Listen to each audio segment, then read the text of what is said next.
জীবনের অর্থ কি?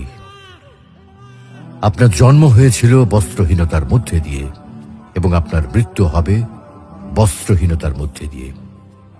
আপনি পৃথিবীতে এসেছিলেন অত্যন্ত দুর্বল হয়ে। এত দুর্বল ছিলেন যে মার সাহায্য ছাড়া খাবারটুকু মুখে নিতে পারতেন না। আপনি যখন এই পৃথিবী ছেড়ে চলে যাবেন তখনও আপনি অত্যন্ত দুর্বল ও অসহায় থাকবেন। তখন আপনার কাফনের কাপড়টুকু আপনি নিজে পরতে পারবেন না, আরেকজন আপনাকে তা পরিয়ে দেবে। যখন আপনি এই পৃথিবীতে এসেছিলেন তখন আপনার অর্থ সম্পদ কিছুই ছিল না।